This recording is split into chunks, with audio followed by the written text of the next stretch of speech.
ఓం నమః శ్రీ యతిరాజాయ వివేకానందసూరయే సచ్చిత్సుఖస్వరూపాయ స్వామినే తాపహారిణే.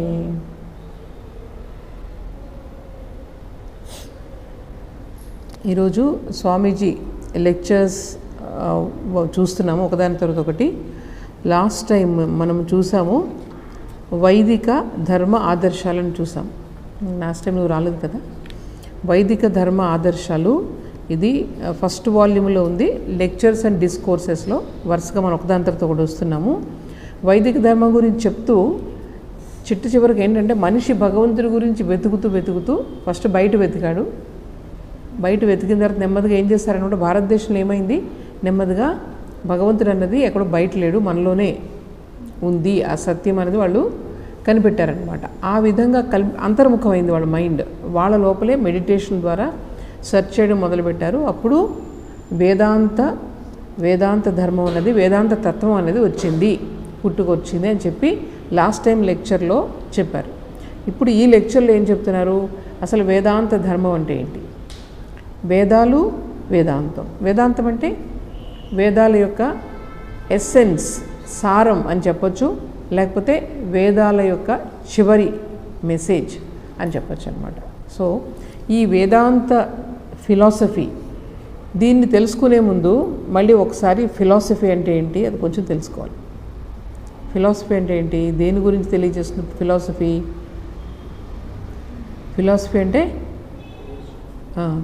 అంటే ఈ ప్రపంచం అంటే ఏంటి, అసలు ఈ ప్రపంచం వెనుక ఏదైనా భగవంతుడు అనేవాడు ఉన్నాడా, ఉంటే కనుక మనకు భగవంతుడికి ఉన్న సంబంధం ఏంటి, అలాగే మనకి ప్రపంచానికి ఉన్నటువంటి సంబంధం ఏంటి, ఇట్లాంటివి తాత్విక చింతన అన్నమాట. ఆలోచన ద్వారా పుట్టుకొచ్చింది, దాన్ని ఫిలాసఫీ అంటారు. మర్చిపోవద్దు. అసలు భగవంతుడు అంటే ఏంటి, ఈ సృష్టి అంటే ఏంటి, ఎలా వచ్చింది ఈ సృష్టి, మనకు అసలు మన జీవితంలో మన యొక్క ఉద్దేశం ఏంటి. ఎందుకంటే కేవలం జంతువుల్లాగే మనం జీవించలేం కదా. మనకు హయ్యర్ ఫ్యాకల్టీ ఒకటి ఉంది, బుద్ధి ఉంది. కేవలం జంతువులకి మనకి కామన్ ఫ్యాకల్టీస్ కొన్ని ఉన్నప్పటికీ మనకు కొన్ని స్పెషల్ ఫ్యాకల్టీస్ ఉన్నాయి, స్పెషల్ ధర్మాలు ఉన్నాయి, స్పెషల్ ఇన్స్ట్రుమెంట్స్ ఉన్నాయి. దాని ద్వారా మనం ఆలోచించగలం, ఎక్కువ ఆలోచించి దాన్ని విశ్లేషించగలం. దీని ద్వారా ప్రపంచానంతా విశ్లేషించి దీని వెనుక ఉన్న ఏమిటి, సత్యం ఏంటి అని తెలుసుకోవడానికి వాళ్ళు, మన ఋషులందరూ ఏం చేస్తారనమాట, అంతర్ముఖమయ్యి వాళ్ళు ఈ ధ్యానం ద్వారా ఈ సత్యాలను కనుక్కున్నారు. అదే ఫిలాసఫీ అంటారు. అయితే ఈ ఫిలాసఫీలో ఒకే రకమా చాలామంది ఋషులు చేశారు కదా. దీన్నంతటినీ క్రోడీకరించి మనకి ఎన్ని ఉన్నాయి, మనకి భారతదేశంలో ఎన్ని సిస్టమ్స్ ఉన్నాయి, ఫిలాసఫీ మర్చిపోకూడదు. ఎన్ని సిస్టమ్స్ ఉన్నాయి, 6 ఉన్నాయి. 6 సిస్టమ్స్ ఆఫ్ ఫిలాసఫీ అంటారు. ఈ 6 సిస్టమ్స్ ఏంటి, న్యాయ, వైశేషిక, తర్వాత యోగ, సాంఖ్య, మీమాంస, వేదాంత. ఈ 6 సిస్టమ్స్ని కూడా 6 ఋషులు ఏం చేశారనమాట, దానిని డెవలప్ చేశారు. ఇందులో చివరిది ఏంటి, వేదాంత అనే దాన్ని ఎవరు డెవలప్ చేశారు, వ్యాస మహర్షి డెవలప్ చేశారు. ఇందులో యోగా అనే దాన్ని ఎవరు డెవలప్ చేశారు, పతంజలి మహర్షి చేశారు. సాంఖ్య అనే దాన్ని ఎవరు చేశారు, కపిల మహర్షి చేశారు. ఈ విధంగా ఏంటనమాట, రకరకాలు ఇవి. న్యాయ ఫిలాసఫీని గౌతమ మహర్షి, అలాగే వైశేషిక ఫిలాసఫీని కణాద మహర్షి చేశారు. అలాగే పూర్వ మీమాంస అని చెప్పాం కదా, దానినేమో జైమిని మహర్షి. ఇలా ఒక్కొక్క మహర్షి వీటిని డెవలప్ చేశారనమాట. ఇందులో మనకేంటి, వీటిలో మధ్యలో ఉన్నటువంటి తేడాలు ఏంటనమాట, ఎందులో తేడా, ఇవన్నీ కూడా ఈ 6 సిస్టమ్స్ కూడా భగవంతుడు ఉన్నాడు అని విశ్వసిస్తాయి. భగవంతుడు లేడు అని ఫిలాసఫీస్ ఉన్నాయి. ఏంటవి, చార్వాక, జైన, బౌద్ధ. ఇవి 3 కూడా వేదాలంటే వాళ్ళకి నమ్మకం లేదు, భగవంతుడు ఉన్నాడో లేదో వాళ్ళు పట్టించుకోరు, ఈ ప్రపంచాన్ని ఎక్స్ప్లెయిన్ చేస్తారు. ఇదనమాట వాళ్ళ యొక్క సిద్ధాంతం. కానీ మనం చెప్పుకున్న మొదటి 6 షడ్ దర్శనాలు అంటారు. ఇవన్నీ కూడా ఆస్తిక స్కూల్స్, అంటే భగవంతుడు ఉన్నాడు అని వాళ్ళు విశ్వసిస్తారు. తర్వాత వేదాలను హయ్యెస్ట్ అథారిటీ అని వాళ్ళు నమ్ముతారు. తర్వాత ఈ ప్రపంచం అంతా కూడా సైక్లికల్గా ఉంది. సైక్లికల్గా ఉంటే వృత్తాకారంగా, వలయాకారంగా తిరుగుతూ ఉంటుంది. ప్రతిదీ ఏది మీరు తీసుకున్న ఈ ప్రపంచంలో వలయాకారంగా తిరుగుతూ ఉంటుంది. అంటే ఇప్పుడు చెట్టును చూస్తున్నాం, చెట్టు నుంచి ఏమొస్తుంది? విత్తనం వస్తుంది. విత్తనం నుంచి ఏమొస్తుంది? మొక్క వస్తుంది. మొక్క నుంచి ఏమవుతుంది? మళ్ళీ చెట్టు వస్తుంది. అంటే ఏమైందనమాట? సైకిల్. ఈ ప్రపంచంలో మీరు దేన్నైనా తీసుకోండి, ఎక్కడ మీకు కనిపించే ఏ వస్తువునైనా తీసుకోండి, అది దాని యొక్క చలనం ఎలా ఉంటుంది? వృత్తాకారంగా ఉంటుంది. అవునా కదా? నీళ్ళు ఏమున్నాయి? ఫస్ట్ వర్షం నుంచి నీళ్ళు వస్తున్నాయి, కిందకు వచ్చి అవన్నీ నీళ్ళన్నీ ఎక్కడ నదులకి, సముద్రాలకి చేరుతున్నాయి. మళ్ళీ అవి ఏమవుతున్నాయి? ఆవిరైపోతున్నాయి. ఆవిరై మేఘాల్లోకి చేరుతున్నాయి. మేఘాల్లోకి చేరి మళ్ళీ ఎక్కడికి వస్తున్నాయి? అవి మళ్ళీ వర్షాలు పడుతున్నాయి. అంటే ఏంటనమాట? అది మొత్తం సైక్లికల్గా ఉంది. Everything is cyclical in nature. అందువల్ల ఈ 6 దర్శనాలు ఏం చెప్తున్నాయన్నమాట? ఈ 3 విషయాల్ని అవి కామన్గా నమ్ముతాయి. ఏంటది? భగవంతుడు ఉన్నాడు, వేదాలు అన్నింటికన్నా అవి భగవంతుడి నుంచి వచ్చిన గ్రంథాలవి. తర్వాత మూడవది ఈ వలయాకారంగా మొత్తం అంతా కూడా ఈ సృష్టి అంతా జరుగుతుంది. ఇవి 3 కూడా అవి నమ్ముతూ ఉంటాయి. అయితే ఎక్కడ వీటి మధ్య డిఫరెన్స్ ఉందంటే, భేదం ఎక్కడ ఉందంటే, ఎక్కడుందని తెలుసా? అంటే ఈ అల్టిమేట్ రియాలిటీ అంటే మొత్తం ఈ ప్రపంచం వెనుక ఉన్న ఒకే ఒక సత్యాలు ఎన్ని ఉన్నాయి? ఇప్పుడు చూడు, అంతా కూడా కాలి బూడిదలైపోయి మొత్తం సైన్స్ ఇప్పుడు ఏం చెప్తుంది? అంతా మొత్తం అన్ని యాటమ్స్, పరమాణువులు అని చెప్తుంది కదా, అణువులు పరమాణువులోకి వెళ్ళిపోతుంది అంతా కూడా. అయితే అప్పుడు అవన్నీ కూడా ఈ సైంటిఫిక్ రీసెర్చ్ ఏం లేదు ఇవి వచ్చినప్పుడు. అయితే ఆ అల్టిమేట్ రియాలిటీ ఏమిటి అన్న దాని మీద వీటి మధ్య భేదాలు ఉన్నాయి. ఫస్ట్ న్యాయ, వైశేషిక, తర్వాత మీమాంస, ఇవి 3 ప్రకారము ఆత్మ, ఇవన్నీ కూడా ఆత్మను నమ్ముతాయి. ఆత్మ అనే ఒక వస్తువు ఉంది, ఎప్పుడూ కూడా అది నశించదు, సెల్ఫ్ ఎగ్జిస్టింగ్, అది దేని మీద ఆధారపడదు. దేని మీద ఆధారపడిన ఒక సత్యం ఈ ప్రపంచంలో ఉంది, ఇవన్నీ నమ్ముతాయి అవి. అయితే దానితో పాటు నేను 3 చెప్పాను. ఏంటది? న్యాయ, వైశేషిక, మీమాంస. ఈ 3 సిస్టమ్స్ ఏంటంటే వీటితో పాటు 8 ద్రవ్యాలు ఉన్నాయి. ఆ 8 ద్రవ్యాలు ప్లస్ ఆత్మ, ఇవి కలిస్తే ఈ ప్రపంచం అంతా ఏర్పడింది. ఆ 8 ద్రవ్యాలు ఏంటి? పంచభూతాలు. పంచభూతాలు అంటే చూస్తున్నారు మొత్తం ఈ ప్రపంచం అంతా కూడా ఈ 5 మొత్తం చేసేస్తే, మొత్తం లయం చేసేసాం అనుకోండి, ఈ 5 పంచభూతాల్లాగా విడిపోతుంది. ఫైనల్గా జనరలైజ్ అయిపోతుంది మొత్తం ప్రపంచం అంతా కూడా. అందుకని పంచభూతాలు ఈ భౌతిక ప్రపంచం అంతా కూడా. దానితో పాటు స్పేస్ అండ్ టైం, దేశం అండ్ కాలం. దేశం అంటే స్పేస్, ఒక ప్రదేశం. తర్వాత కాలం, టైం. దానితో పాటు ఇంకేముంది? వాళ్ళు చెప్తున్నారు మనస్ కూడా ఉంది. సో 8 అయ్యాయి లేదా? పంచభూతాలు పృథివీ, ఆప, తేజ, ఆకాశ, తర్వాత వాయు చెప్పలేదు, వాయు. ఈ 5 ప్లస్ ఏంటి? దేశ, కాల అండ్ మనస్. ఇవి 8 ప్లస్ ఆత్మ కలిసి మొత్తం ఈ ప్రపంచం అంతా కూడా ఏర్పడింది అని వీళ్ళు చెప్పారు. సో నెక్స్ట్ వాళ్ళు ఏం చెప్తున్నారు? సాంఖ్య అండ్ యోగా, పతంజలి మహర్షి అండ్ కపిల మహర్షి వాళ్ళు ఏం చెప్తున్నారంటే ఈ ప్రపంచం అంతా కలిపి 2 ఉంది. ఒకటి పురుష, రెండవది ప్రకృతి. పురుష అంటే ఆత్మ, ఏదైతే వాళ్ళు ఆత్మ అన్నారో వీళ్ళు పురుష అంటున్నారు. ప్రకృతి వాళ్ళు మొత్తం 8 రకాలుగా విభజించారు కదా, వీళ్ళు ఒకటే అని చెప్తున్నారు. అది ఇది ఒకటే. ఈ 2 వస్తువులతోనే ప్రపంచం అంతా ఆధారపడి ఉంది అని చెప్తున్నారు. ఇవి 2 శాశ్వతంగా, ఈ 2 సత్యాలు ఉంటాయని చెప్తున్నారు.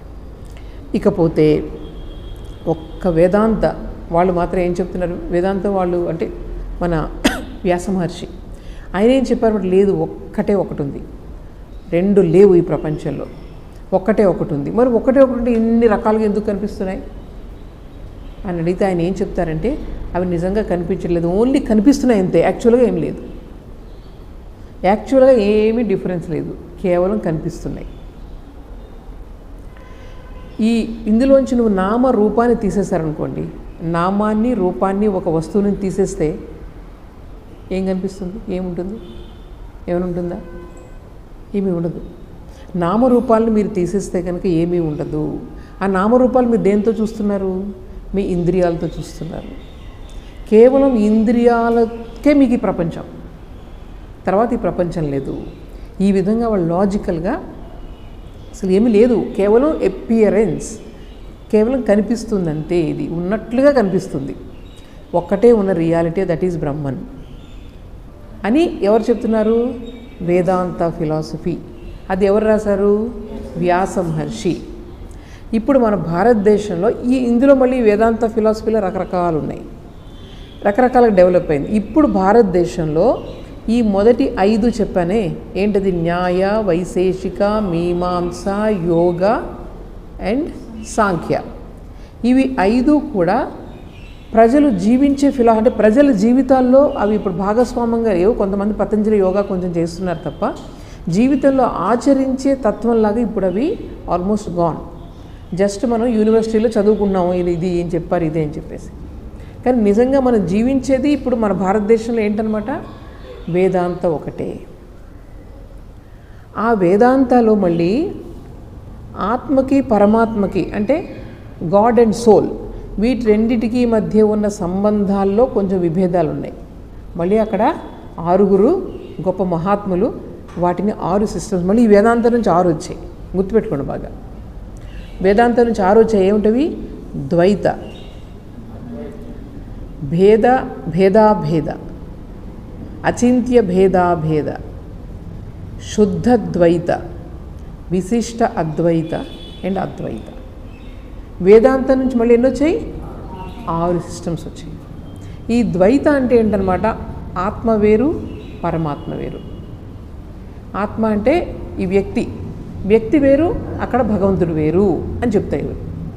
సో మనకి ఇప్పుడు ఈ గుళ్ళు పూజలు ఇవన్నీ చేస్తున్నాం, రాముణ్ణి కృష్ణుణ్ణి వీళ్ళందరినీ ఆరాధిస్తున్నాం, ఇది ఎందులోకి వస్తుంది? ఈ ద్వైతంలోకి వస్తుంది. అంటే వేరే, ఆయన భగవంతుడు వేరు, నేను వేరు. ఆయనలాగా ఎప్పుడూ నేను మారలేను. ఆయనకి ఎప్పుడు మనకు ఆయన కృప చూపితే మనం జీవితంలో ముందుకెళ్ళగలం. ఇది వాళ్ళ నమ్మేది. ఈ ద్వైతం మొత్తం అనుకుంటే ఈ టెంపుల్స్ ఇవన్నీ మన యొక్క ఈ ఆరాధన పద్ధతులు ఇవన్నీ కూడా ద్వైతాలకు వస్తాయి. అర్థమైందా? దాని తర్వాత మీకు నేను చెప్పాను కదా, భేద, అచింత్య భేద, కొంచెం డిఫరెన్సెస్ ఉంటాయి. అచింత్య భేద అంటే ఇప్పుడు మన గౌడియ వైష్ణవిజం ఇప్పుడు ఉన్నాయి కదా, చైతన్య మఠాలు, చైతన్య టెంపుల్స్, అవన్నీ కూడా ఎందులోకి వస్తాయి? అచింత్య భేద అందులోకి వస్తాయి. తరువాత ఇంకేం చెప్పుకున్నాం మనం? శుద్ధ ద్వైత. అవి ఎగ్జాక్ట్గా డిఫరెన్సెస్ నేను ఇప్పుడు చెప్పటం లేదు. దాన్ని వల్లభ అని ఒక ఆయన వల్లభాచార్య రాశారు దాన్ని. తర్వాత మనం చెప్పుకున్నది విశిష్ట అద్వైత రామానుజాచార్య. విశిష్ట అద్వైతంలో ఏం చెప్తుందంటే ఆత్మ పరమాత్మ వేరే, కానీ పరమాత్మ లోపలే ఆత్మ ఉంటుంది. అదంతా పరమాత్మ కూడా అందులో ఒక భాగం అన్నమాట. ఇవి 2 సెపరేట్. ద్వైతంలో ఇవి 2 సెపరేట్. కానీ విశిష్ట అద్వైతంలో 2 వేరే, కానీ మళ్ళీ ఒకటే, అందులో చిన్న భాగం. అందుకని ఈ భగవంతుడితో సమానంగా ఎప్పుడు ఇది అవ్వలేదు. అది పెద్దది, ఇవన్నిటికి కలిపి ఇది మాత్రం అందులో ఒక భాగం. నేను ఒక అంశాన్ని, భగవంతుల్లో ఒక చిన్న అంశాన్ని. ఇది చాలామంది ఈ భావంతో ఉంటారు, అవునా కదా? విశిష్టాద్వైతం కూడా చాలామందికి ఎప్పీల్ అవుతుంది. ఇక శంకరాచార్యులు వారు ఏం చేశారు? ఈ వేదాంత ఫిలాసఫీ నుంచి ఏం తీసుకొచ్చారు? అద్వైతాన్ని తీసుకొచ్చారు. అంటే అది మళ్ళీ వ్యాస భగవానులు వాళ్ళ యొక్క దానికి దగ్గరగా ఉంటుందన్నమాట. అద్వైత అంటే అది ఇంకా ఏమీ లేదు, ఒకటే. మీరు చూసేదంతా కూడా ఎలా చూస్తున్నారు? దేనివల్ల చూస్తున్నారు? మాయ అనే పదాన్ని ఆయన చెప్పారు. మీరు మాయ వల్ల ఇవి చాలా డిఫరెంట్గా ఉన్నట్టు చూస్తున్నారు. ఇప్పుడు ఈ ఆధునిక యుగంలో వీళ్ళందరూ ఏం చేసేవారు తెలుసా? ఒకరినొకరు ఖండించుకుని నాదే కరెక్ట్ అని చెప్పేవారు. చాలా వాళ్ళకి భేదాలు ఉండేవి. మనకు యుద్ధాలు జరగలేదు, కానీ వాగ్యుద్ధాలు జరిగేవి. మనుషులందరూ కూర్చొని వాదించుకునేవారు. ఆ శాస్త్రాన్ని ఈ శాస్త్రాన్ని కోట్ చేసి వాళ్ళు మెయిన్గా ఉపనిషత్తుని కోట్ చేసేవారు అనమాట. వాళ్ళు నిరూపించుకునేవారు, ఇదిగో ఇక్కడ ఈ ఉపనిషత్తు అర్థం ఇదే, ద్వైతం చెప్తుంది ఈ అర్థం. ఒకే పదాన్ని పట్టుకుని వాళ్ళు తాగదీసి ఈ ద్వైతమే చెప్తుంది, ఇదేమో విశిష్టాద్వైతం, ఇది అద్వైతం, వాళ్ళు వాదోపవాదాలు చేసుకునేవారు. ఇప్పుడు శ్రీరామకృష్ణులు వచ్చిన తర్వాత ఆయన ఏం చెప్పారు తెలుసా? అందరూ కరెక్టే, ఏది తప్పు కాదు. మన స్వామీజీ శ్రీరామకృష్ణుల మాటలనే స్వామీజీ ఏం చెప్పారు తెలుసా? ఈ ప్రపంచంలో తప్పు అనేది ఏం లేదు. తక్కువ సత్యం నుంచి ఎక్కువ సత్యానికి మనం ప్రయాణం చేస్తూ ఉన్నాం. ప్రతిదీ సత్యమే, ఇదంతా భగవంతుని యొక్క సృష్టి. తప్పు ఎప్పుడు కాదు. అయితే తక్కువ సత్యం నుంచి ఎక్కువ సత్యానికి ముందుకెళ్తున్నాము. ద్వైతం అన్నది కరెక్టే, ఎప్పటి వరకు కరెక్ట్? ఎంత బాగా చెప్పారో చూడండి. ఎప్పటి వరకు అంటే భగవంతుడు వేరు నేను వేరు అన్నది కరెక్టే. ఎప్పుడు కరెక్టు? నీలో దేహభావన ఉన్నంత వరకు అది కరెక్టే. నేను అద్వైతం, నేను భగవంతుడు ఒకటే అని చెప్పి నేను ఒకటి గట్టిగా కొడితే నువ్వు ఏడవకుండా ఉంటావా? బాధ లేకుండా ఉంటుందా నీకు? అందువల్ల నీకు దేహభావన ఉన్నంత వరకు ఏంటి కరెక్ట్ అనమాట? ద్వైతమే కరెక్ట్. అంతా అద్వైతం, అంతా మిథ్య అని అనకూడదు మనం. అర్థమైంది? మనం ఏం చేయాలన్నమాట? దేహభావం నుంచి బయటికి రావడానికి ప్రయత్నం చేస్తూ ఉంటే నెమ్మదిగా సెకండ్ స్టేజ్లో మీకు ఏమవుతుందో తెలుసా? నేను భగవంతులో ఒక భాగాన్ని అనే భావం వస్తుంది. నెమ్మదిగా భగవంతునితో ఐడెంటిఫికేషన్ వస్తుంది అనమాట. సో అది వస్తుంది. నెమ్మదిగా ఇంకా ముందుకెళ్ళారు మీరు. పోయే కొద్ది రమణ మహర్షి వీళ్ళందరూ స్టేజ్ అసలు దేహం అంటే స్పృహే లేదు, ఒళ్ళంతా మొత్తం పురుగులు పట్టేసింది, ఏమీ స్పృహ లేదు ఆయనకి. ఎక్కడుంది మైండ్ అంటే అలా అద్వైతంలో లీనమైపోతే అంటే ఇంక దేహభావన కంప్లీట్గా పోయింది. అప్పుడు నేను అద్వైత ఒక్కటే అని చెప్పగలిగే. కానీ సత్యం ఏదనమాట? యాక్చువల్గా అద్వైత ఇస్ ద హైయెస్ట్. మనకు శారదాదేవి కూడా చెప్పారు, అద్వైత ఇస్ ద హైయెస్ట్. దీని నుంచి మనం రకరకాల స్టేజ్లో ఉన్నాం మనం అందరం కూడా. సో దాన్ని బట్టి మనం ఏ స్టేజ్లో ఉన్నామో ఆ స్టేజ్లో ఉన్నటువంటి ఆరాధనా పద్ధతుల్ని పట్టుకొని మనం ముందుకెళ్ళాలి. అంతేగాని ఇది తప్పు అది కరెక్ట్ అని ఎప్పుడు అనకూడదు. ఎంత చక్కగా చెప్పారు చూడండి అసలు ఆలోచిస్తే మీకు. సో వీటన్నిటిని కూడా సమన్వయం చేశారనమాట. We're not traveling from error to truth but from lower truth to higher truth. ఇది స్వామీజీ చెప్పింది. దీనివల్ల ఏమైందనమాట, ఇప్పుడు ఈ మధ్య చూడండి వీటి మధ్య మీటింగ్స్ జరుగుతున్నాయి. మన అక్కడ హైదరాబాద్లో ఒక మీటింగ్ జరిగింది రీసెంట్గా ఈ సంవత్సరంలోనే. వాళ్ళు ఏం చేశారో తెలుసా? మొత్తం అన్నీ ఈ విశిష్టాద్వైతం, ద్వైతం, అద్వైతం వీళ్ళందరినీ పిలిచారంటే హిందూ ధర్మంలో, సనాతన ధర్మంలో ఉన్నటువంటి డిఫరెంట్ ఈ సాంప్రదాయాలు ఏవైతే ఉన్నాయో వాళ్ళందరినీ పిలిచి వాళ్ళందరూ కూడా కరెక్టే మేము చెప్పేది ఇది, కానీ మనం ఒకే సత్యాన్ని చెప్తున్నాం, ఒక కోణం నుంచి చెప్తున్నాం అని వాళ్ళందరూ కూడా ఒప్పుకున్నారనమాట. ఇప్పుడు భేదాభేదాలు అందరూ కూడా వచ్చి ఒకే వేదిక పైన మనం చెప్తున్నదంతా ఒక్కటే అని వాళ్ళు చర్చించుకునే స్థాయికి వచ్చింది. స్వామీజీ దాన్ని కోరుకున్నారు. స్వామీజీ ఏం కోరుకున్నారంటే మన సనాతన ధర్మంలో ఐకమత్యం కావాలి. ఎప్పుడైతే ఐకమత్యం వచ్చిందో మన మధ్య అవగాహన వస్తుందన్నమాట, పరస్పర అవగాహన వస్తుంది. తర్వాత ఒకే దానిని మనం డిఫరెంట్ కోణాల నుంచి చూస్తున్నాం తప్ప మనం వీటి మధ్య భేదం లేదు అన్నప్పుడు అప్పుడు మన సమాజం ఏకమవుతుంది అని చెప్పి స్వామీజీ చాలా కోరుకునేవారు అనమాట. అలాగే మనం వేరే వేరే మతాలను కూడా పిలిచి మన మతంలో వాళ్ళలో ఉన్నటువంటి కామన్ పాయింట్స్ ఏవైతే ఉన్నాయో వాటిని మన ఇంటర్ రిలీజియస్ కాన్ఫరెన్సెస్ మన రామకృష్ణ మిషన్లో మ్యాక్సిమం చేస్తారు. ఎందుకంటే మనం ఎలాగ మనుషుల మధ్య ఐకమత్యం ఎలా వస్తుంది? మనలో ఉన్నటువంటి కామన్ పాయింట్స్ తెలుసుకున్నప్పుడు ఐకమత్యం వస్తుంది.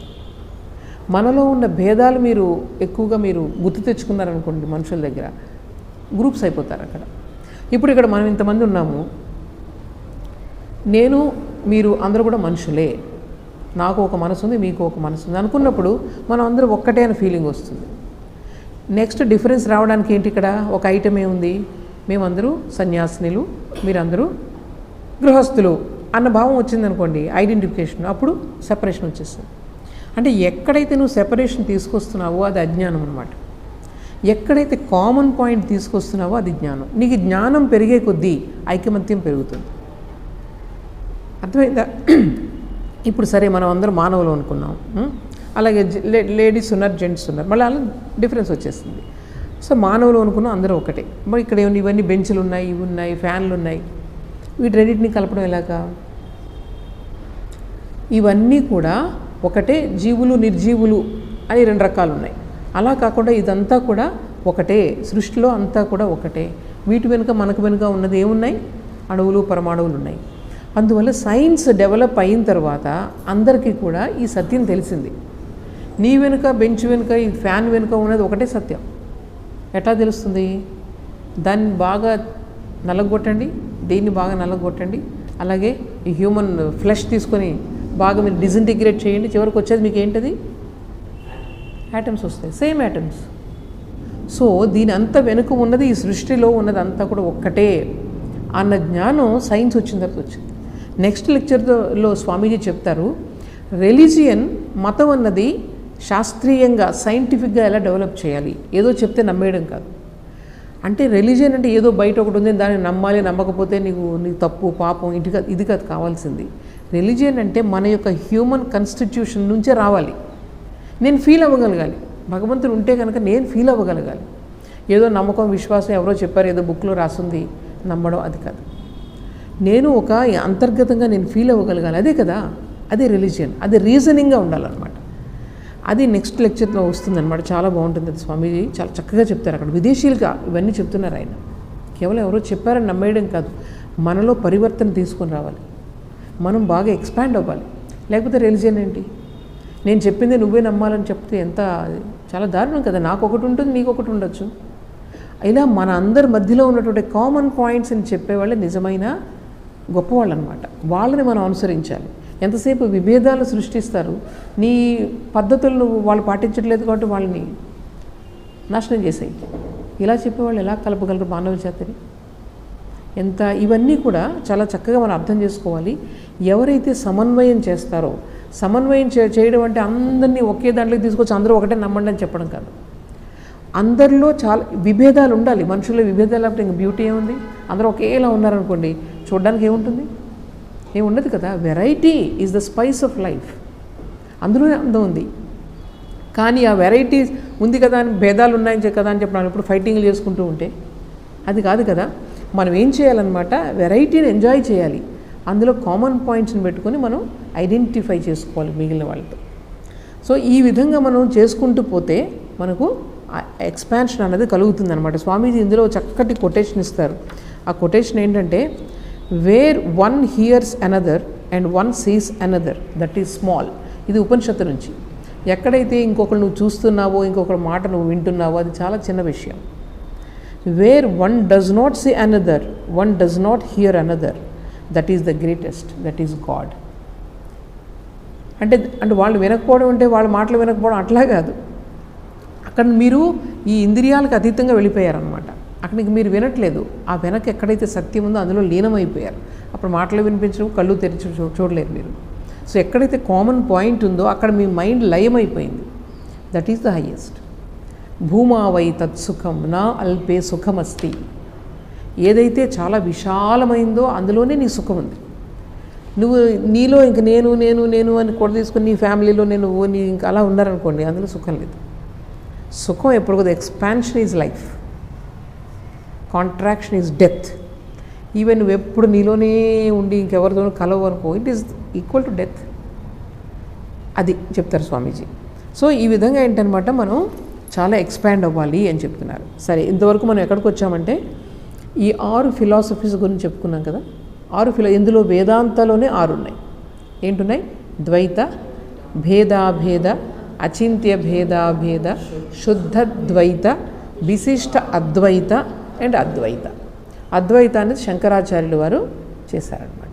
సో దాని ప్రకారం శ్రీరామకృష్ణులు ఏం చెప్పారు, ఇవన్నీ కూడా డిఫరెంట్ స్టేజెస్ అని ఒక చక్కటి శ్లోకాన్ని చెప్పేవారు. కథామృతంలో చూస్తే మీకు తెలుస్తుంది. శ్రీరామకృష్ణులు ఏం చెప్పేవారు, ఒకసారి మన ఆంజనేయ స్వామిని అడిగారట, నీకు రాముల వారికి ఉన్న సంబంధం ఏంటి అంటే, ఆయన ఏం చెప్పారు తెలుసా, దేహబుద్ధ్యా దాసోహం. నాకు దేహబుద్ధి ఉన్నప్పుడు నేను శ్రీరాముని సేవకుణ్ణి. జీవబుద్ధ్యా త్వదంశక. అంటే జీవబుద్ధి అంటే, జీవబుద్ధి అంటే నేను జీవిని, అంటే నాకు ఒక మనసు ఉంది అంటే దేహబుద్ధి నుంచి కొంచెం పైకి వెళ్ళారు. ఈ ఆలోచనలు, మనసులు, ఎమోషన్స్ ఇవన్నీ ఇలా జీవుణ్ణి అని నేను అనుకుంటున్నప్పుడు నేను శ్రీరామునిలో ఒక అంశాన్ని. ఆత్మబుద్ధ్యా త్వమేవాహం. ఆత్మబుద్ధి అంటే నేను ఆత్మ అనుకున్నప్పుడు నీవు నేను ఒకటే. ఇతి మే నిశ్చితామతి, ఇది నా దృఢమైన అభిప్రాయము అని ఆయన చెప్తారండి. ఇది ఎప్పుడు శ్రీరామకృష్ణులు చెప్తూ ఉండేవారు. ఈ విధంగా ఏంటంటే మన ప్రతి వాళ్ళకి కూడా భగవంతుడు ఒక్కొక్కరికి ఒక్కొక్క స్థాయిలో ఉంటాడు. మన యొక్క పరిణామాన్ని బట్టి, మన యొక్క attachment to this body and this world, దీనిని బట్టి మన యొక్క భగవంతుని యొక్క ఇది కూడా మారుతూ ఉంటుంది. శ్రీరామకృష్ణులు చెప్పేవారు, నాకు అంతర్గతంగా ఎవరైతే ఉన్నారో అంతరంగ శిష్యులు అనేవారు. బహిరంగ శిష్యులు, అంతరంగ శిష్యులు. బహిరంగ శిష్యులు ఏంటంటే నేను ఆయన భగవంతుడు, నేను ఒక జీవిని, ఇది ఇంత మాత్రమే తెలుసు వాళ్ళకి. కానీ అంతరంగ శిష్యులు వాళ్ళు సాధన చేసి నేను ఈ దేహాన్ని కాదు అని వాళ్ళు సాధన చేసి తెలుసుకున్న వాళ్ళకి ఆ సంబంధం వేరేగా ఉంటుంది. ఆయన అనేవారు, నేను నిజంగా ఎవరు, వాళ్ళు నీవు ఎవరు, మన ఇద్దరికి మధ్య సంబంధం ఏంటి, ఇది తెలుసుకున్న వాళ్ళు, నిజంగా తెలుసుకున్న వాళ్ళు నా అంతరంగ శిష్యులు. అది ఊరికి రాదు, అది సాధన చేస్తేనే వస్తుంది. సో వాళ్ళందరూ కూడా అంతరంగ శిష్యులు అంటే అదనమాట. భగవంతుని యొక్క తత్వం ఏంటనమాట, చైతన్యం, ఈ దేహం కాదు. అందుకని అది ఎప్పుడైతే మనం తెలుసుకున్నామో మనకి ఆ భగవంతుని యొక్క మన యొక్క నేచర్ కూడా మారుతూ ఉంటుందన్నమాట. మనం పూజ చేసే కొద్దీ, సాధన చేసే కొద్దీ మనలో ఉన్నటువంటి భావం అన్నీ కూడా మార్పు వస్తూ ఉంటుంది. ఆ మార్పు వస్తూ ఉంటే ఆయనతో ఉన్న మన సంబంధం కూడా పెరుగుతూ ఉంటుంది. ఆ విధంగా పెరిగే కొద్దీ మన మనసు ఏమవుతుంది, విశాలమవుతుంది. నేను భగవంతుడికి చాలా దగ్గరగా ఉన్నానండి, పక్క వాళ్ళంటే నాకు పడదండి అంటే నువ్వు భగవంతుడికి చాలా దూరంగా ఉన్నావు. ఇది ఒక్కటే టెస్ట్ చెప్తున్నాను నేను. భగవంతుడిపై నిజంగా నాకు ప్రేమ ఉంది అంటే మనుషులను చూస్తే ప్రేమ కలగాలి. ఎలాంటి వాళ్ళని చూసినా, చెడ్డవాళ్ళని చూసినా ప్రేమ కలగాలి. అది ఒక్కటే టెస్ట్. సో మనం పైకి ఇలా వెళ్ళే కొద్దీ ఇది పైనుంచి గీత గీయండి. నేను ఇంత ఎత్తుంది అనుకోండి, ఈ ప్లేస్ ఎంత ఏరియా తక్కువ, కొంచెం హైట్, ఏరియా పెరిగిందా లేదా, ఇంకొంచెం హైట్గా ఉంది, పైకి వెళ్ళింది, ఏరియా పెరిగిందా లేదా. అలా మీరు పైకి వెళ్ళే కొద్దీ మీ యొక్క మనసు కూడా అంత విశాలం అవుతుంది. సో ఇది ఒక్కటే గుర్తు మనకి, భగవంతుడికి వెళ్తున్నామంటే మనసు విశాలం అవ్వాలి, తర్వాత మనసు ప్రశాంతంగా ఉండాలి. ఎందుకంటే మనకి ఈ ద్వైత బుద్ధి, స్వార్థం, ఇది ఒక్కటే మనల్ని డిస్టర్బ్ చేస్తూ ఉంటుంది. అహంకారం, ఇవే డిస్టర్బ్ చేస్తూ ఉంటాయి. అయితే భగవంతుని దగ్గర వెళ్ళే కొద్దీ అహంకారం తగ్గాలి, ఈ ద్వైత భావం తగ్గాలి, స్వార్థ బుద్ధి తగ్గాలి. తగ్గింది అంటే నీలో ప్రశాంతత ఆటోమేటిక్గా వస్తుంది. సో ఇదే అనమాట భగవంతుడు అంటే. ఎక్కడో అక్కడ కూర్చొని ఉన్నారు, ఆయన గుడుల్లో కూర్చొని ఉన్నారు, తిరుపతిలో ఉన్నారు, లేకపోతే అన్నవరంలో ఉన్నారు. ఆయన అక్కడే ఉంటారు, మనం ఇక్కడే ఉంటాం, జీవితాంతం ఇంతే. భగవంతుడు అంటే మనలో మార్పు తీసుకుని రావాలి. మనలో మార్పు రానంతో కంతకు ఇక్కడే ఉన్నాడు భగవంతుడు. అదంతా అక్కడ ఉన్నాడు అనుకోవడం, ఆయన ఏం చెప్పారు శ్రీరామకృష్ణులు, అది అజ్ఞానం. ఇక్కడే అనుకోవడం జ్ఞానం. సో అది తెలుసుకొని మన మనసుల్లో మార్పు తీసుకురావాలి, అదే భగవంతుడు. సరే, ఇప్పుడు ఇవన్నీ కూడా ఫిలాసఫీ ఏంటి, బాగా ఇవన్నీ తత్వాలు ఆలోచించేవాళ్ళు సామాన్యమైన మనుషులు ఉన్నారనుకోండి, మనకులాంటి వాళ్ళు. వీళ్ళందరికీ ఫిలాసఫీ చేస్తే తలనొప్పి వస్తుంది. దీంట్లో బాబు ఇవన్నీ, ఈ ఆత్మ ఏంటి, పరమాత్మ ఏంటి, ఇవన్నీ. అవునా వైభవ్, గుర్తొస్తుందా బాబు, ఇదేంటి ఇవన్నీ అనిపిస్తూ ఉంటుందా లేదా. అందువల్ల మనకి ఇప్పుడు కావాల్సింది ఏంటన్నమాట, ప్రజలందరికీ అనుసరణ యోగ్యంగా కొన్ని మార్గాలు బయటకు వచ్చాయి. దాన్ని రెలిజియన్ అంటారు. అంటే సామాన్యమైన ప్రజలకి అందుబాటులో, భగవంతుని అందుబాటులోకి తెచ్చే ప్రక్రియల్ని రెలిజియన్, మతం అంటారు. దీన్ని తత్వం అంటారు. ఇది యాక్చువల్ రియాలిటీ తత్వం, కానీ ఇది అందరూ అందుకోలేరు, అందరూ వినలేరు ఇది. ఎందుకంటే చాలా డీప్గా ఆలోచించాలి, మనకు వైరాగ్యం ఉండాలి, కొంచెం వివేకం ఉండాలి, లేకపోతే ఇది అర్థం కాదు. కానీ కామన్గా భగవంతునితో సంబంధాన్ని పెట్టడం మన వాళ్ళు ఏం చేశారు, ప్రతి వాళ్ళకి భగవంతునితో అనుసంధానం కలిగించారు. నెమ్మదిగా వాళ్ళు అలా పైకి వెళ్తారని చెప్పి. సో ఇందులో మనకి ఏమొచ్చాయన్నమాట, దాని మతంలో ఇందులో మనకి మళ్ళీ పద్ధతులు ఉన్నాయి 3 ఇప్పుడు ప్రస్తుతం అందుబాటులో ఉన్నాయి. మీకు అంతకుముందు చెప్పాను నేను.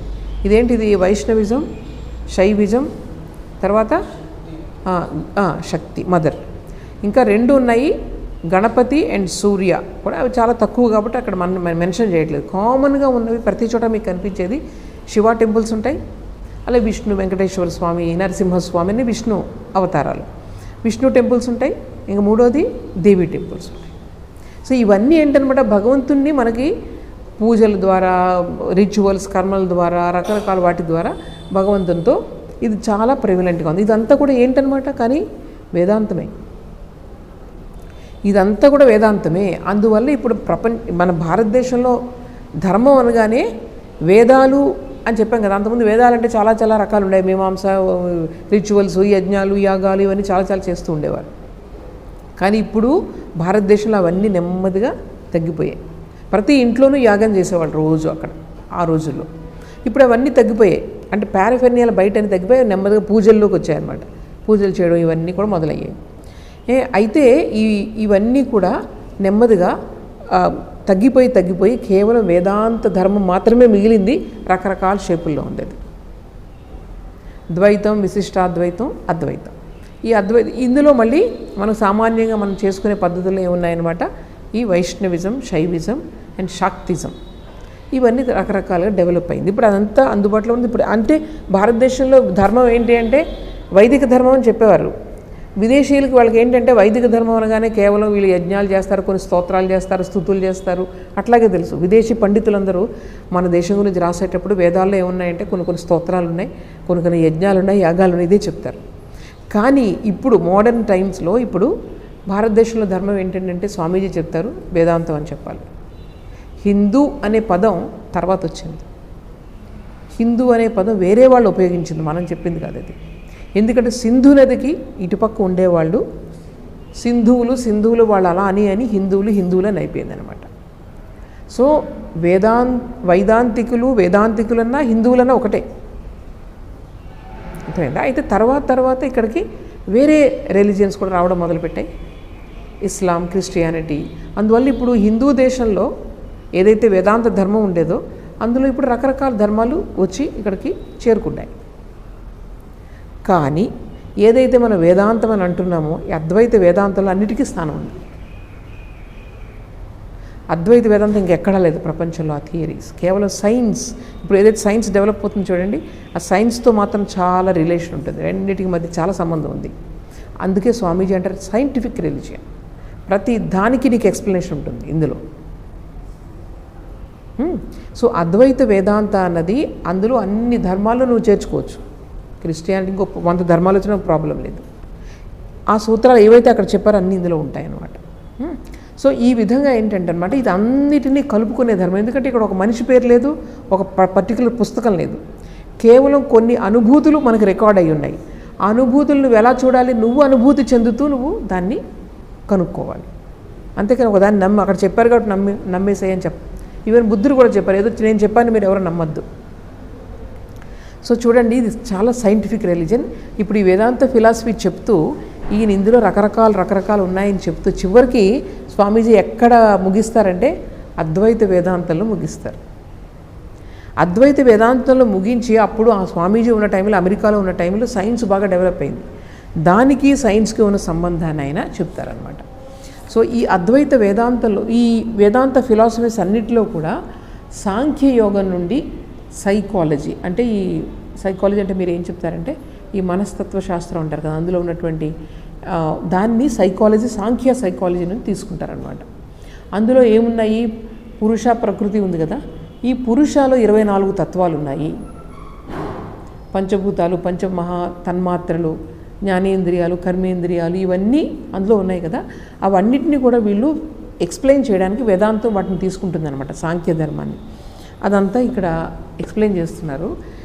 అసలు ఈ ప్రపంచం ఎలా వచ్చింది, ముందంతా కూడా ఒక చైతన్యం ఉంది, దానికి ఒక ఆకారం లేదు, దానికి ఒక గుణం లేదు. గుణం అంటే చెప్పలేము, ఇది గుణం అని చెప్పేసి మొత్తం అంతా పరివ్యాప్తం అయిపోయింది, అన్ని చోట్ల ఉంది, ఎప్పుడు ఒకేలా ఉంటుంది.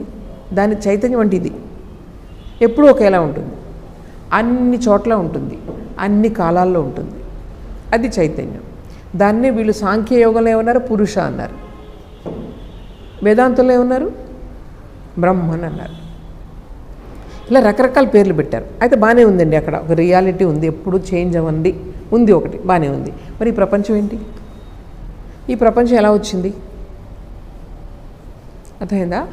అది చెప్పడానికి మళ్ళీ వేదాంతంలో ఈ బ్రహ్మన్ ఏదైతే, ఎందుకంటే ఒకటే రియాలిటీ అని చెప్పారు కదా అద్వైతంలో, ఒకటే రియాలిటీ కాబట్టి వాళ్ళు ఏం చెప్పారు, ఈ బ్రహ్మన్ ఏదైతే ఉందో సత్యం, అది దానికి ఎంత మారిపోయింది అని చెప్పారు. పరిణామవాదం అని చెప్తారు పడతాను. మరి దానికి ఎందుకు మారిపోతే ఇందులో తగ్గిపోవాలి కదా, ఇందులోంచి మారిపోయింది అనుకోండి, మరి ఇందులో తగ్గిపోవాలిగా, సగం మారిపోయింది, దీని నుంచే వచ్చిందంటే. అది కొంతమంది చెప్తారు. వేరే వాళ్ళు ఏం చెప్తారంటే అదే ఉంది ఎప్పుడు, కానీ వేరే దానిలో కనిపిస్తుంది అంతే.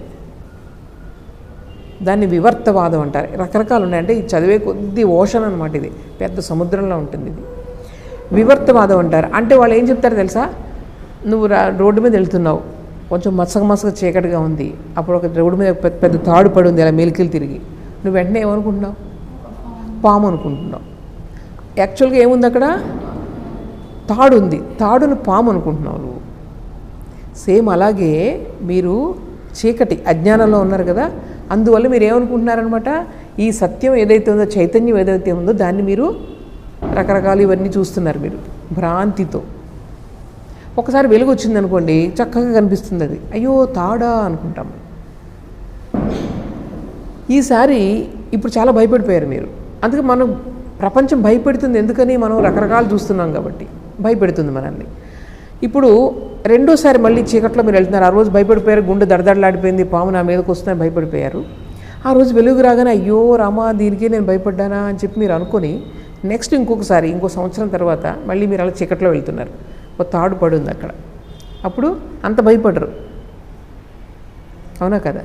భయపడరు, కొంచెం తగ్గుతుంది భయం. ఎందుకంటే ఒకసారి మీకు ఎక్స్పీరియన్స్ అయ్యింది అది. అట్లాగే మీకు ఒక్కసారి భగవంతుని యొక్క ఎక్స్పీరియన్స్ అంటే అంతా ఉన్నది చైతన్యమయం, ఆ ఎక్స్పీరియన్స్ ఒక్కసారి మీకు కలిగితే ప్రపంచం మిమ్మల్ని భయపెట్టలేదు ఇంకా. ఇవన్నీ స్వామీజీ చెప్తున్నారు, నేను చెప్పట్లా. స్వామీజీ చెప్పింది నేను చెప్తున్నాను. అది ఎలా కలుగుతుంది? ఉన్నదంతా ఒక్కటే అన్న ఎక్స్పీరియన్స్ రావడమే ఆత్మానుభూతి. అది యోగులకి వాళ్ళందరికీ రకరకాలుగా కలుగుతుంది. కొంతమందికి తెలుసా, మెడిటేషన్ చేసుకున్నప్పుడు సడన్గా మొత్తం అన్నీ మాయమైపోతాయట, ప్రపంచం అంతా మాయమైపోయి ఇంకా అలాగ వెలుగు వెలుగు వెలుగు వెలుగు మొత్తం అంతా ఒక్కటే అన్నది ఎక్స్పీరియన్స్ కలుగుతుంది. ఈవెన్ సైంటిస్టులు కూడా ఇది కలుగుతుంది. అంటే వాళ్ళు డీప్గా ఆలోచిస్తూ ఉంటారు కదా, అలా కొంతమంది సైంటిస్టులు కూడా ఉన్నారు అలా కలిగిన ఎక్స్పీరియన్స్. ఒక్కసారే అవుట్ ఆఫ్ బాడీ ఎక్స్పీరియన్స్ వాళ్ళకి కలుగుతూ ఉంటుంది. అంటే డీప్గా ఇప్పుడు చాలా సూక్ష్మ విషయాలు ఆలోచిస్తూ పోతే ఇటువంటి జనరల్ ఎక్స్పీరియన్స్ కలుగుతుంది అనమాట. యోగులకి చాలామంది వాళ్ళు అనాహత ధ్వని వింటారు. ఇలాంటి ఎక్స్పీరియన్స్ ఒక్కసారి మనకు కలిగిందంటే అది ఇంకా అంటే ప్రపంచం ఇదంతా చూస్తున్నదంతా ఇదంతా కూడా మాయా, జస్ట్ ఎపియరెన్స్ అనేది మనకు అర్థమవుతుంది అనమాట. అర్థమైందా? సో అది ఇక్కడ చెప్పేది ఏంటంటే, ఒక్కసారి మీకు అనుభూతి కలిగిందంటే అజ్ఞానం అనేది తొలగిపోతుంది. ఆ లైట్ వెలిగించడానికి మనం ప్రయత్నం చేయాలి. మన మనసుల్లో ఆ లైట్ని తీసుకురావడానికి, అజ్ఞానాన్ని తొలగించడానికి మనం ప్రయత్నం చేయాలి. దానికోసం మనం పవిత్రంగా ఉండాలి, అలాగే నైతికంగా ఉండాలి. నేను చాలా అన్యాయాలు చేస్తాను, అన్ని అబద్ధాలు ఆడతాను, నీకు ఇలాంటి ఎక్స్పీరియన్స్ ఎప్పుడూ కలగదు. అందుకని నైతికత కావాలి. ఎందుకు నేను నీతివంతంగా ఉండాలి? నిన్ను ఎలా నువ్వు ప్రేమించుకుంటున్నావో ఎదుటి వాళ్ళని కూడా ప్రేమించు అని నీతి చెప్తుంది మనకి. ఎందుకు ప్రేమించాలి? అద్వైత చెప్తుంది వాళ్ళలో ఉన్నది నీలో ఉన్నది ఒకటే, మీ ఇద్దరి వెనుక ఉన్నది ఒకటే, యాక్చువల్గా మీ ఇద్దరి మధ్య భేదం లేదు. ఆ భేదం అంతా కనిపించేదే, కేవలం లోతుగా చూస్తే భేదం లేదు అని అద్వైత చెప్తుంది. అందువల్ల మనం ఎందుకు నైతికంగా ఉండాలి, ఎందుకు ఎదుటి వాళ్ళకి సహాయం చేయాలి అన్న దాన్ని ఎక్స్ప్లెయిన్ చేస్తుంది అద్వైత ఫిలాసఫీ. అలా చేయకపోతే నీకు పాపం వస్తుంది, లేకపోతే నువ్వు ఎదుటి వాళ్ళని మోసం చేస్తే నీకు పాపం వస్తుంది, నీ నరకంలో తోసేస్తారు, ఎట్లా నువ్వు చెప్తారు ఎక్కడ మామూలు రిలీజియన్స్లో. కానీ ఇక్కడ ఏం చెప్తున్నారన్నమాట, సైంటిఫిక్గా మీ ఇద్దరి వెనక ఉన్నది ఒకటేగా, అందుకు నువ్వు వాడిని అన్యాయం చేయొద్దు. అతన్ని బాధ పెడితే నువ్వు కూడా బాధపడతావు లాంగ్ రన్లో. ఇది ఎక్స్ప్లెయిన్ చేస్తుంది అనమాట. సో అద్వైత ఫిలాసఫీ వల్ల మనకి దాన్ని మనం మన జీవితంలో అనుభవించాలనుకుంటే మనలో ఆటోమేటిక్గా నైతికత వస్తుంది, మనలో ఉన్న బద్ధకం అంతా పోతుంది, మనలో ఉన్న చెడు గుణాలన్నీ పోతాయి. ఎందుకంటే ఆ భగవంతుని అనుభూతి కలగాలి అంటే మనం ఇవన్నీ పాటించాలి, లేకపోతే కలగదు. ఆ భగవంతుని అనుభూతి ఒక్కసారి కలిగితే నీకు ప్రపంచంలో అంతా చూస్తావు నువ్వు, కానీ ప్రపంచం నిన్ను బాధ పెట్టలేదు. అది. సో బాధ పోవాలి అంటే గుడికెళ్ళి 4 కొబ్బరికాయలు కొట్టడం కాదు. ఈరోజు కొబ్బరికాయలు కొడతారు కానీ వింటాడు భగవంతుడు, నాకు కాదంటలేదు. 4 కొబ్బరికాయలు కొట్టి నాకు ఇది తగ్గించు అంటారు, ఈరోజు తగ్గుతుంది. కానీ నీ కర్మఫలం అనేది సైక్లికల్, వస్తూనే ఉంటుంది, వేరేది ఇంకో రూపంలో వస్తుంది. ఎంత ప్రార్థిస్తావు నువ్వు? ఈరోజు ఒక ప్రాబ్లం, రేపు ఒక ప్రాబ్లం. దేని గురించి ప్రార్థించాలో అర్థం కాదు, దేని గురించి అడగాలి. దేవుడి ముందుకు వెళ్ళినప్పుడు అర్థం కాదు, దేని గురించి అడగాలి అనిపిస్తూ ఉంటుందా లేదా చెప్పండి? ఏది ఫస్ట్ అడగాలి, దేనికి ఆయన ఇంపార్టెన్స్ ఇస్తాడని చెప్పేసి అక్కడ టెన్షన్ పడిపోతాం. సో మెజరీని తగ్గించుకోవడానికి దానికి ఇంపార్టెన్స్ ఇవ్వకుండా జీవితంలో ముందుకెళ్ళడం శాశ్వతమైన పరిష్కారం. మీరు ఈరోజు ఒక దాని గురించి ప్రార్థిస్తే అది సాల్వ్ అయిపోయింది, రెండో దాని గురించి జీవితం అంతా ప్రార్థించడమే. సమస్య వస్తూ ఉంటుంది, మళ్ళీ ప్రార్థిస్తూ ఉంటాం, బస్ ఇంకా భయంతోనే ప్రాణాలు విడుస్తాం మనం. సో మనకి నిజమైన బుద్ధిమంతులు ఏం చేస్తారనమాట, ఈ ప్రపంచాన్ని చక్కగా అర్థం చేసుకొని భయాన్ని తగ్గించుకొని ఈ ప్రపంచం యొక్క నిజం అసలు ఏంటి ఉంటూనే చక్కగా మన ఆనందంగా ఉండొచ్చు, అన్నీ ఎంజాయ్ చేయొచ్చు. కానీ దాని యొక్క సీక్రెట్స్ మనం తెలుసుకోవాలి. సో మన మహానుభావులు, మహాత్ములు, గురువులు ఇలాంటి వాళ్ళు, స్వామి వివేకానంద లాంటి వాళ్ళు, ఆయనకి ఏం పని ఇవన్నీ హాయిగా ఎంజాయ్ చేయొచ్చుగా. లైఫ్లో ఆయనకు అందని అంత సుఖాలు అన్నీ ఇచ్చి ఉండేది ఆయనకి జీవితం. ఇదందరూ ఎవరి కోసం కదా, మన కోసమే కదా ఆయన కష్టపడింది. ఇవన్నీ చెప్తున్నారు కష్టపడి, రోజుకి 7-8 లెక్చర్స్ ఇచ్చేవారు ఆయన అమెరికాలో. సో ఇవన్నీ మనల్ని ఆలోచింపచేసి నిజంగా మీకు ఇప్పుడు నా దగ్గరికి చాలామంది వర్కర్స్ వస్తూ ఉంటారు పని చేయడానికి. ఇక్కడ చాలామంది వర్కర్స్ వచ్చి చాలా వాళ్ళ ప్రాబ్లమ్స్ చెప్తూ ఉంటారు. నేను ఈజీగా చెప్పొచ్చు, మీరు రామకృష్ణ పరమహంసని నమ్మండి, రోజు 30 రోజులు వరుసగా గుడికి రండి, రోజుకు 100 రూపాయలు హుండీలో వేయండి, మీ ప్రాబ్లం తీరిపోతుందని ఈజీగా చెప్పి వాళ్ళని ఇందులోకి నేను లాగొచ్చు. కానీ అలా అబద్ధం చెప్పలేను. వాళ్ళకి ఏంటంటే వాళ్ళకి ఏదైతే శాశ్వతమైన పరిష్కారం వస్తుందో, ఈరోజు ఇది చేస్తాం మన సమస్య తీరుతుంది, కానీ శాశ్వతమైన పరిష్కారం రాదు. అందువల్లే మనిషికి మనం చేసే సహాయం, ఫస్ట్ సహాయం ఎటువంటి సహాయం, ఏదైనా ఎవరికి ఆకలిస్తుంది ఇస్తావు, కొంచెం ఆకలి తీరిపోతుంది, మళ్ళీ ఆకలిస్తుంది, మళ్ళీ ఇస్తావు. ఎన్నాళ్ళని చేయగలవు నువ్వు సహాయం? అలాగే వాళ్ళకి ఏదో డబ్బు లేదు, వాళ్ళకి చదువుకోవడానికి చదువుకి ఇస్తావు, అప్పుడు చదువుకుంటారు. కానీ చదువుకున్న వాళ్ళందరూ సుఖపడిపోతున్నారా? యాక్చువల్ చెప్పాలని చదువుకున్న వాళ్ళు ఎక్కువ కష్టపడుతున్నారు. ఎన్ని మెంటల్ ప్రాబ్లమ్స్, సైకలాజికల్ ప్రాబ్లమ్స్, చదువుకునే కొద్ది ప్రాబ్లమ్స్. ఇప్పుడు విద్య అర్థమైందా? ఏదో యాస్పిరేషన్స్, కాంపిటీషన్. ఈ సండే వచ్చి 1 గంట రండి స్వామీజీని అర్థం చేసుకోండి అంటే, ఒకరోజు ఒకళ్ళు ఎగ్జామ్ అంటారు, ఒకరోజు పరీక్ష అంటారు, ఒకళ్ళు ఇదంటారు, ఏం పరీక్షలు రాస్తారు అర్థం కాదు. ఈ వీక్లీ వన్స్ ఒక మనసుని మనం తయారు చేసుకోవడానికి, ఒక మహాత్ముని యొక్క వచనాలను వినడానికి రావడానికి ఈ రోజుల్లో ఎడ్యుకేషన్ సిస్టమ్ ఎలా ఉందంటే, ఆదివారం కూడా ఉదయం నుంచి సాయంకాలం వరకు నూరించి ఏంటంటే ఐఐటీలు, నాకు ఆ పేర్లే రావు, అవన్నీ వాటిలో కాంపిటీషన్స్ వెళ్ళిపోయి అక్కడ ఐఐటీల్లో చదివే వాళ్ళందరూ సుఖంగా ఉంటున్నారా? మీరు మెడికల్ కాలేజెస్లో వెళ్ళి చూడండి, అందరూ సుఖంగా ఉంటున్నారా? ఇన్ని రకాల ప్రాబ్లమ్స్. సో దీనివల్ల జీవితంలో మనకి ఏది కావాలి, ఒక్కసారి దీన్ని మనం తెచ్చుకుంటే అన్నీ వచ్చేస్తాయి. కాంపిటేటివ్ వరల్డ్లోకి వెళ్ళకండి, చదవండి బాగా, నాకు మంచి రావాలని ఎక్స్పెక్ట్ చేయండి. నేను ఫస్ట్ రావాలి, సెకండ్ రావాలి, ఇది అస్సలు మనసులోకి తీసుకురావద్దు. నేను బాగా నాలెడ్జ్ రావాలి, నేను సంపాదించిన నాలెడ్జ్ ద్వారా నాకేం కావాలి, ఈ జీవితం నుంచి, ఈ అజ్ఞానం నుంచి ముక్తి కావాలి. నువ్వు ఈరోజు చదువుతున్నావు, ఫిజిక్స్, కెమిస్ట్రీ ఇవన్నీ చదువుతున్నావు, దీనివల్ల ఈ ప్రపంచం అంతా కూడా వెనక యూనిటీ ఉంది, అది నువ్వు నీ మనసులో దృఢం కావాలి. అంతేగాని ఇప్పుడు చదివేసి అక్కడ రాసేసి 99.9% వచ్చింది, ఇదేదో వచ్చిందని చెప్పేసి దీనికోసం, అది సెకండరీ, అది ఎలానో వస్తుంది. కానీ నా మెయిన్ ఉద్దేశం ఏంటనమాట, ఈ జ్ఞానాన్ని, ఐకమత్యాన్ని పెంచే జ్ఞానాన్ని, నాలో ప్రశాంతతనిచ్చే జ్ఞానాన్ని పెంచుకోవాలి. అది చదువు యొక్క ఉద్దేశం కావాలి. తర్వాత సెకండరీ అన్నీ కూడా. సో ఇది మనం తెలుసుకున్న రోజే మనకి ఇది అవుతుంది అనమాట. సో గోల్ ఎప్పుడు కూడా మన చిన్నపిల్లలకి వాళ్ళకి కూడా గోల్ ఇది ఉండాలన్నమాట, ప్రైమరీ గోల్. మనిషిని ఫస్ట్ నువ్వు స్టడీ అవ్వు, జీవితంలో స్టడీ అవుతూ నువ్వు చదువుకో ముందుకెళ్ళి. అది కాకుండా వాళ్ళకి కాంపిటీషన్ పెంచేసి, టెన్షన్ పెంచేసి, అన్నీ ఇప్పుడు కాళ్ళు నొప్పులు, ఒంటి నొప్పులు, అన్నీ చిన్నపిల్లలకు కూడా నొప్పులు మొదలైపోయాయి. అంటే లైఫ్ స్టైల్ అలా మారిపోయిందనమాట. చాలా దురదృష్టం. మనకి లైఫ్ గివింగ్ మెసేజెస్ ఉన్నాయి మన భారతదేశంలో.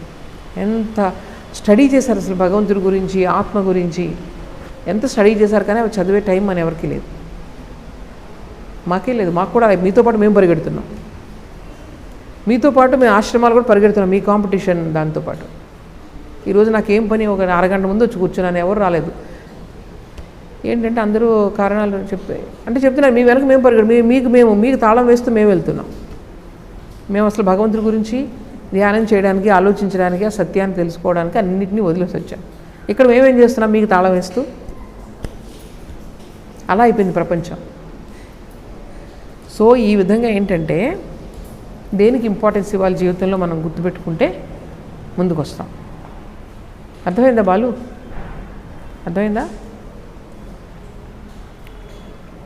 కశ్యప్, వైభవ్, చూడు ఏమవుతుందో తెలుసా, ఇది మనం తెలుసుకుంటే, భగవంతుని గురించి తెలుసుకుంటే, భగవంతుని జ్ఞానం మనకు తెలిస్తే ఇంకా మనకు హోటల్కి వెళ్ళి తినాలని కూడా అనిపించదు. అంటే ఈరోజు హోటల్కి వెళ్ళి నేను తినలేదని చాలా బాధ అనిపిస్తూ ఉంటుంది కదా, తినచ్చు.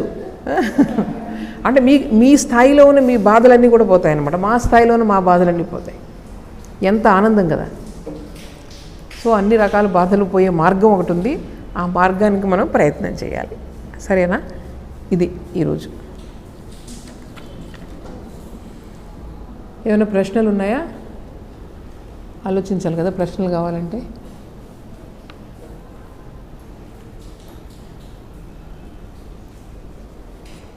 ఓం అసతో మా సద్గమయ తమసో మా జ్యోతిర్గమయ మృత్యోర్మా అమృతంగమయ. ఓం శాంతి శాంతి శాంతి. హరి ఓం తత్సత్. శ్రీరామకృష్ణార్పణమస్తు.